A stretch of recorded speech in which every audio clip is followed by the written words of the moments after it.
Welcome to BRK news. మనతో పాటు ఉన్నారు డాక్టర్ లక్కరాజ్ నిర్మలా గారు. సో వారితో స్పెషల్ చిట్ చాట్. మ్యామ్ నమస్తే అండి. నమస్తే.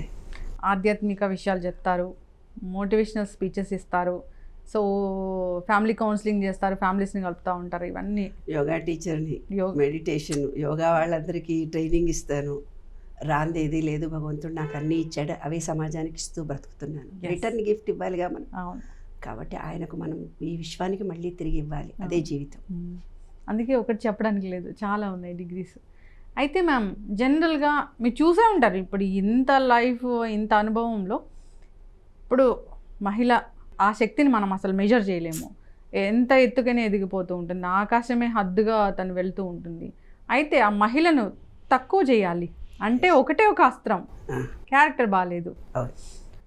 అంటే రీసెంట్గా నాకు ఒక ఫోన్ వచ్చింది, దాంట్లో ఆవిడ ఏడుస్తూ చెప్తున్నారు అన్నమాట. పెద్ద ఆవిడే, నేను చాలా మంచి పొజిషన్లో ఉన్నాను, ఒక 45 ఏళ్ళు అలా ఉంటాయి, ఇలా నన్ను అన్నారు, నా క్యారెక్టర్ గురించి మాట్లాడారు. ఇంకా ఒక అమ్మాయిని బాధ పెట్టాలంటే ఇది ఒకటే కదా అస్త్రము, ఇంకా అంతకుమించి ఏం అనలేరు కదా అని. అసలు అంత బాధలో కూడా ఎంత చక్కగా చెప్పారని అనిపించింది. ఏం చెప్తారమ్మా అసలు? ఇప్పుడు భార్యాభర్తలు విడిపోతూ నా దగ్గరికి వచ్చే కేసులన్నీ ఇవే ఉన్నాయమ్మా. 45 ఏళ్ల నుంచి చూస్తున్నాను. ఆమె క్యారెక్టర్ మంచిది కదమ్మా, ఈజీగా చెప్పేస్తాను. అవును. ఒక ఫ్యామిలీ గురించి నేను చెప్తాను, నా అనుభవంలో జరిగిన అనుభవాన్ని మీతో షేర్ చేసుకుంటాను. ఒక అబ్బాయి వచ్చాడు, ఆమె క్యారెక్టర్ పెళ్ళయింది, కొత్తగా పెళ్ళయింది. ఆ అబ్బాయి ఆ అమ్మాయి ఇద్దరు గొడవలు పడిన తర్వాత ఆ అబ్బాయి వాళ్ళ పేరెంట్స్ తీసుకొని వచ్చారు. మహిళా లీగల్ కౌన్సిలింగ్ చేస్తారు కదా మేడం అన్న. అవునన్నా చేస్తాను, తీసుకొని రా అన్నాను. వాళ్ళిద్దరూ అత్త మామ చెప్పడం నాకు, 7 గంటలకు 8 గంటలకు లేస్తుందమ్మా, అసలు ఏదో ఆఫీస్లో ఉద్యోగం చేస్తున్నాను, ఎంత గర్వము, నేను టేబుల్ మీద వంట చేసి పెడితే తింటుంది, అంతేగాని ఏం పట్టించుకోదు. మళ్ళీ అంటేనేమో తనకు రెస్పాన్సిబిలిటీ ఉన్నట్టుగా ఏం పట్టించుకోదు, ఏం చేయదు పిల్ల అంటే, సరేలే అని వాళ్ళిద్దరు ఏవో నెగిటివ్ భావాలు చెప్పారు. వాళ్ళ ఎక్స్పెక్టేషన్ వేరు, ఆ అమ్మాయి ఎక్స్పెక్టేషన్ వేరు అని అనుకున్నాను. తర్వాత అబ్బాయిని పిలిచాను, వాళ్ళిద్దరిని బయటికి పంపించేసి ఆయనని అడిగాను, ఏరా నాన్న ఏంటి? లేదమ్మా, ఆమె క్యారెక్టర్ గురించి నేను బాగా ఎంక్వైరీ చేసిన. మరి పెళ్ళికి ముందు ఎంక్వైరీ చేయకుండా పెళ్ళి అయినాక ఎందుకు ఎంక్వైరీ చేశారు అని అడిగాను నేను. పెళ్ళికి ముందు కూడా నువ్వు ఎంక్వైరీ చేయొచ్చు కదా, మరి పెళ్ళైనాక ఎందుకురా నువ్వు ఎంక్వైరీ చేసావు అని అడిగాను.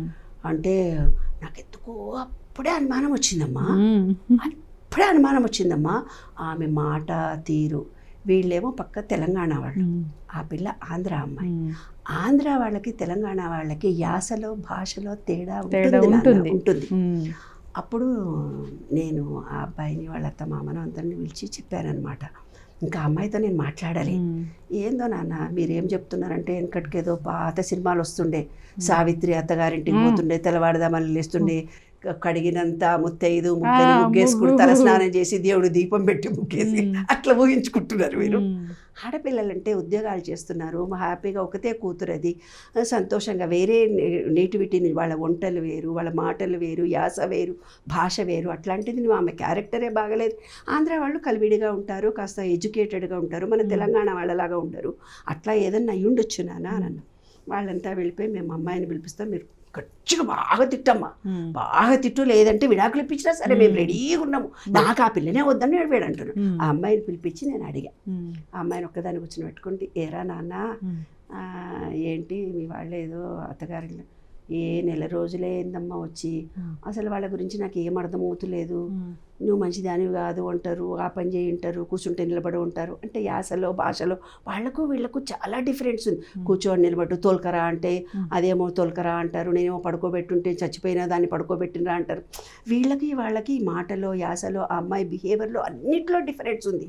అడ్జస్ట్ చేసుకుందాము, ఈ పిల్ల వేరే అమ్మాయిని కదా, మరి వేరే క్యారెక్టర్ వేరే ఊరు నుంచి తెచ్చుకున్నాం కదా అని వీళ్ళకి ఓపికలు లేవు. ఏమా ఏం సంగతి, అవన్నీ పిచ్చివి అన్నీ అయిపోయిన తర్వాత వ్యవహారం అడిగి, ఏ సంగతి అసలు చెప్పు, మీ భార్యగా అతను ఏమన్నా ఫస్ట్ నైట్ ఏమన్నా జరిగింది? ఇప్పటిదాకా జరగలేదమ్మా, ఆయన ఎక్కడికో పోయిందంటే, ఆ పిల్లతో ఫెయిల్యూర్ అయిందంటే, అప్పటి నుంచి ఆయనకు భయం అంట, నా దగ్గరకు వస్తలేడు. కానీ నా దగ్గరకు వచ్చి చెప్పిన విషయం ఏముంది, వాళ్ళ మిస్టేక్ ఉంది. ఇక్కడ ఆ పిల్ల ఏమంటుంది, పెళ్ళి చేసుకున్న తర్వాత నన్ను మోసం చేసి ఇలా టచ్ చేయకుండా ఉండడము భావ్యమా? నేను ఇప్పుడు మా అమ్మ నాయన దగ్గరికి పోయి చెప్పుకుంటే ఇది చెప్పుకునే విషయం మా అమ్మ ఎవరికన్నా? చాలా మంది ఆడపిల్లలు చెప్పుకోరు, చెప్పుకోరు, సూసైడ్ చేసుకుంటారు. మాలాంటి కౌన్సిలర్ పెద్ద మనిషి ఎవరికి చెప్పదు అనుకుంటేనే చెప్తారు, ఫ్రెండ్స్ కూడా చెప్పుకోరు. ఎందుకంటే ఇది అవమానకరమైన విషయం. ఈ పిల్లేదో మంచిది కాదని అనుకుంటుంది. ఏ విషయం నీ సొంత విషయము నీ వాళ్ళు అనుకునే ఫ్రెండ్స్కి కానీ అన్నదమ్ములకు కానీ అక్కడ ఎవరికి చెప్పినా నేను నమ్మరు నాన్న. దీని క్యారెక్టర్ అట్లేమోనే ఫస్ట్ నెగిటివ్నే ముందు ఆలోచిస్తారే తప్ప పాజిటివ్ ఆలోచించే లోకం మనకి ఇంకా దొరకలేదు నాన్న. అదే మనం చేస్తున్నటువంటి తప్పు. కాబట్టి స్త్రీ అనే దానికి నెత్తి మీద వేయడానికి ఇది ఏమొచ్చింది వచ్చింది. మగపిల్లలు కూడా అంతే, 40, 40, 50 ఏళ్ల తర్వాత వాళ్ళకి మొగతనం లేక భార్య దగ్గరికి రాకుండా ఎస్కేపింగ్ నేచర్తో ఎన్ని చూస్తలేము నాన్న. ఇప్పుడు పిల్లలే పుట్టట్లేదే, మగడికి మొగతనం లేదు, ఆడదానికి ఆడతనం లేదు. ఈ ల్యాప్టాప్లు పెట్టుకొని వాటర్ డీహైడ్రేషన్ జరిగిపోయి వీర్య కణాలే నశించిపోతున్నాయి. జస్ట్ ఫోన్ చేశాడు నాన్న, చెప్పొచ్చు ఫోన్ చేశాడు ఒక అబ్బాయి, మీతో మాట్లాడాలమ్మా అన్నాడు. మాట్లాడబెట్టాలన్నా, మాట్లాడబెట్టా అంటే మా మ్యారేజ్ కుదిరిందమ్మా అని ఏదేదో చెప్తే అన్నిటికీ నేను ఆన్సర్ ఇచ్చేసిన. ఇంకొక విషయం చెప్పుకోవాలి, అదేంటి నేను ఇన్ని మాటలు చెప్తుంటే నువ్వు ధైర్యం లేకుండా అట్లా చెప్తున్నా. కాదమ్మా అంటే చెప్పు బెట్ట అసలు ఏం సంగతి. నేను పెళ్లి చేసుకోవాలనుకున్నా, పెళ్లికి ముందు ఒక అమ్మాయి దగ్గరికి వెళ్ళాను. ఫస్ట్ ఈ అమ్మాయిని రమ్మన్నాను, మన ఇద్దరం చేసుకొని చూద్దాము, మన ఇద్దరికి నచ్చితే గనక పెళ్లి చేసుకుందాము అని అనుకున్నాము. అంటే నేను ఎందుకు వెళ్ళినా తెలుసా అమ్మా, అందుకోసం వెళ్ళలే, నా సామర్థ్యా కాదా తెలుసుకుంటేందుకు వెళ్ళాను. కానీ అమ్మాయి దగ్గర ఫెయిల్ అయ్యానమ్మా, నాకు ఇప్పుడు భయం అవుతుంది, నేను అసలు పెళ్లి చేసుకోను, నేను పెళ్లి చేసుకోనమ్మా, ప్లీజ్ అమ్మా. నాకు ఇంట్లోకి వెళ్ళాలంటే భయం అవుతుంది, మా అమ్మని చూడాలంటే భయం అవుతుంది, ఎవరికైనా చెప్పుకోవాలంటే భయం అవుతుంది, పెళ్లి క్యాన్సిల్ చేసుకోవాలంటే భయము, నేను చచ్చిపోవాలా అమ్మా అంటున్నాడు పిచ్చోడు పాపం. పిచ్చి వేదవా, ఒక్క సంఘటనలో ఒక సిచ్యుయేషన్లో ఫెయిల్ అయితే ఫెయిల్యూర్ కాదురా అది. జీవితం అనేది, కుటుంబ వ్యవస్థ అనేది వెనకటి నుంచి మనకి వాళ్ళు పెట్టారంటే దాని వెనుక ఒక రహస్యం లాంటిది ఉంటుంది. నీవు ఫెయిల్యూర్ అయినావని చిన్న సంఘటనతో నీలో నీవు న్యూనతాభావంతో ఆ పిల్ల మంచిది కాదు క్యారెక్టర్ అనే రేపు చెప్పి నువ్వు వెళ్ళిపోయి ఇంకో పెళ్లి చేసుకుంటావు, అంతే కదా. అవును, రీజన్ ఏం చెప్పరు, మొగాళ్ళు చెప్పే రీజను, అత్తగారు చెప్పే రీజన్, ఆ పిల్ల క్యారెక్టర్ మంచిది కాదు, ఈజీ పదం అది. ఆమె క్యారెక్టర్ తెలుసా, ఏదో ఉండిందంటలే అట్లా చెప్పుకుంటా. కాబట్టి నాన్న, జీవిత లోతుల్లో ఒక సంఘటన జరిగింది మనిషి జీవితంలో అంటే కార్యకారణం లేకుండా మన జీవితంలో ఏది జరగదు. మన జీవితంలో ఎవరైనా వ్యక్తులు మన దగ్గరికి వచ్చి మనని హారం చేస్తున్నారంటే కారణం లేకుండా రారు. కాబట్టి ఈ విశ్వ నియమాల్లో ఒకటి మనం ప్రత్యేకంగా అర్థం చేసుకోవాలి నాన్న. ఎవరైనా మన జీవితంలో మనకేదో నేర్పడానికి వచ్చారు, యాక్సెప్ట్ చేయాలి. ఏదో ఒక సంఘటన జరిగింది, దాన్ని యాక్సెప్ట్ చేయాలి. అప్పుడు సమస్యగా ఉండదు నాన్న. లేకపోతే ప్రతిదీ ఫ్యామిలీ కౌన్సిలింగ్లో ప్రత్యేకంగా ఆడపిల్లల్ని మగపిల్లల్ని పిలిచి అడిగేది ఒకటే ఒక విషయం. కొట్లు పెడతారు, వాడు ఆస్తి లేదంటాడు, వాడు ఉద్యోగం చేయలేదంటాడు, ఎన్నో కారణాలు చెప్తారు. ఆ కారణాల అంతరంగా తెలుసుకొని ఇద్దరిని పిలిచి, ఏంటి నిజంగా చెప్పు, మీ ఇద్దరికి నిజంగా ఏమన్నా ఉందా లేదా? ఏమమ్మా వాడు రానే రాడు, నేను పిలిస్తే కూడా తర్వాత ఉంటాడు. కారణం ఏమిటంటే ఈ అమ్మాయి అతనితో సాటిస్ఫాక్షన్ కావటం లేదు, అతని వల్ల ఇతను సాటిస్ఫాక్షన్ కావటం లేదు, ఇద్దరికి కోఆర్డినేషన్ కుదరలేదు. దానివల్ల కానీ వాడు కట్నం ఇయ్యలేదని చూపిస్తారు, వాళ్ళ అత్త మంచిది కాదని చెప్తారు, ఆడపడుచు మంచిది కాదని చెప్తారు, ఏడలేదని చెప్తారు, ఇక్కడ వానలేదని చెప్తారు. రీజన్లు అన్నీ ఉట్టివే. సెక్స్ పరంగా వాళ్ళిద్దరికి అన్యోన్యత కుదిరితే కలిసిపోతాయి నాన్న, లేకపోతేనే గొడవలు జరుగుతాయి. రీజన్స్ అన్నీ ఉట్టుట్టివే, కల్పితాలే. ఇప్పుడు అమ్మాయిల మీద ఇలాంటి ముద్రలు వేయడానికి కూడా అదే కారణం. అదే ఒక రీజన్ కావాలంతే. రీజన్ చూపించాలంటే ఇది ఒకటే ఈజీ కదా, అందరూ నమ్ముతారు. అవును, లోకల్లో నెగిటివ్నే ఉంది కాబట్టి నెగిటివ్ నమ్ముతారు. దానికి ఇంకో 4 ఆళ్ళు ఉదాహరణ ఒక్కటి చెప్తాయి. ఒక్క ఉదాహరణ చెప్పి భార్యాభర్తల మధ్య కాకపోయినా బయట ప్లేసెస్ లో చెప్తాను. మీరు ఇంకొక ఉదాహరణ చెప్తా. మనం రోడ్డు మీద పోతా ఉంటాం, కొత్త ప్లేస్కి పోగానే మనం చున్నీనో స్వెటరో ఏదో డ్రెస్ వేసుకుంటే ఒక కుక్క చూసి అరుస్తుంది. ఒక కుక్క ఎందుకో మనల్ని చూసి భయపడి అరుస్తుంది. ఒక 4 కుక్కల్లో ఒక కుక్క అరుస్తుంది. ఆ కుక్క అరిచిందని ఈ కుక్కలన్నీ అరుస్తాయి, ఈ కుక్కలు అరిచిందని కాలనీలో లోపల ఎక్కడో ఉండే కుక్కలన్నీ అరుస్తాయి. ఇదే లోకం తల్లి. అది ఎందుకు అరిచిందో తెలియదు, ఇది అరిచిందని ఇంకో నాలుగు అరుపులు అరుస్తాయి. అంటే కుక్కలు లాంటిది లోకం. అది ఏం తెలిసి అరిచిందో, అది ఎందుకు అరిచిందో, ఆకలితో అరిచిందో, కోపంతో అరిచిందో, ఈమె కొత్త వ్యక్తి అని అరిచిందో, అది భయపడుతూ అరిచిందో మనకు తెలియదు. ఒకటి అరిచిందని 4 కుక్కలు అరిచాయి, 4 కుక్కలని ఆ దూరంగా ఎక్కడెక్కడో ఉన్న కుక్కలన్నీ కూడా అరిచాయి. అలాగా నిందలు అనేవి ఇలా ఉంటాయి తల్లి. కాబట్టి నింద పడితే నింద ఎవరి మీద నింద పడింది వాళ్ళు ఎలా ఫీల్ అవ్వాలి అసలు? ఎస్, నింద పడ్డది అని అంటే నీలో నీ మీద నీకు నమ్మకం ఉండాలి, దాని విలువ ఏంటని తెలుసుకోవాలి.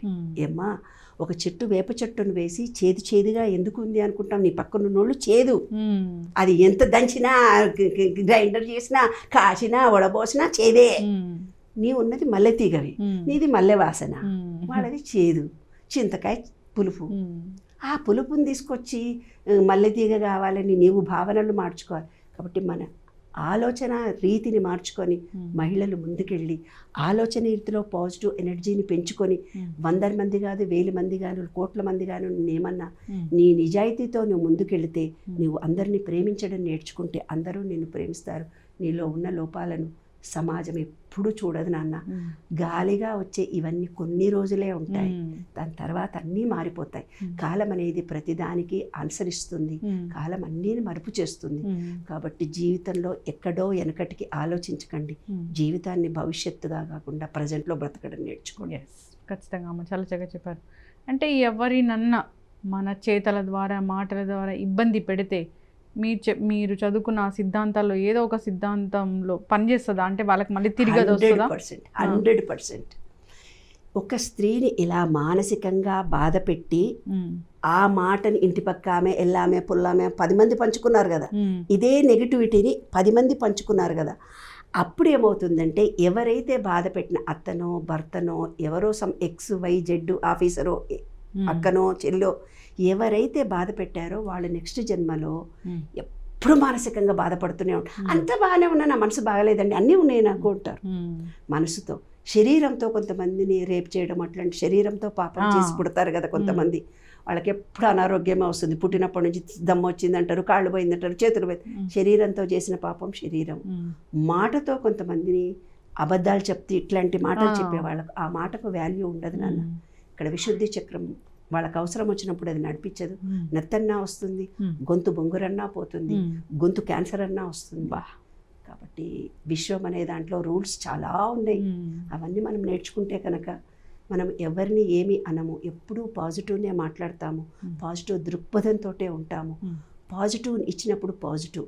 చిన్న ఉదాహరణ, అందరూ కొంతమంది పనులు మెల్లగా చేస్తారు, లేటుగా లేస్తారు, లేటుగా మనం చెప్తూ ఉంటే కూడా వస్తున్నలే. వాళ్ళ జీవితంలో పెళ్ళి లేట్ అవుతాయి, పిల్లలు లేట్ అవుతుంది, వాళ్ళకు ఉద్యోగాలు లేట్ అవుతుంది, వాళ్ళు ఎక్కడికన్నా ఏదైనా పని మీద పోతే వాళ్ళకన్నీ లేట్ జరుగుతాయి. ఈ విశ్వంలో మనం ఏది ఇస్తామో అదే తిరిగిస్తుంది నాన్న. మన అటిట్యూడ్ నెగిటివ్నే ఇస్తే వాళ్ళ జీవితం అంతా నెగిటివ్నే వస్తుంది. ఒకళ్ళని విమర్శిస్తూనే ఉంటారు. కూర్చున్నామని విమర్శిస్తారు, పప్పుల వాడిని విమర్శిస్తారు, ఎదురింటి వాళ్ళని విమర్శిస్తారు. ఆయన జీవితంలో కూడా అందరూ విమర్శిస్తూనే ఉంటారు, అతన్ని ఎవ్వరూ ప్రేమించరు. ఇది జీవిత సత్యం. ఎస్, ఖచ్చితంగా అమ్మ, చాలా చక్కటి ఇన్ఫర్మేషన్. మీతో సిరీస్ అనేది కంటిన్యూ చేద్దామమ్మా. సో మీరు చెప్పిన మాటలు అందరూ ఫాలో అవ్వాలని కోరుకున్నాం. ఎవరైనా కానీ ఇలాంటి సిచ్యువేషన్ ఫేస్ చేస్తున్నట్లయితే దిగులు పడకుండా ఉండాలి, ధైర్యం తెచ్చుకోండి, మీ మీద మీరు ప్రేమ పెంచుకోండి, మీ మీద మీరు గౌరవం పెంచుకోండి, మిమ్మల్ని మీరు నమ్ముకోండి, మీలో ఉండే శక్తిని మేలుకొల్పండి. మీరు కూర్చున్న చోట మీకు ఏం కావాలంటే అవి విశ్వం ఇవ్వడానికి రెడీగా ఉంది. చాలా చక్కటి మాటలమ్మా. అంటే చాలామంది బాధపడే వాళ్ళకి ధైర్యాన్ని ఇస్తున్నట్లుగా అనిపిస్తుంది. చక్కటి ఇన్ఫర్మేషన్. ధన్యవాదాలు.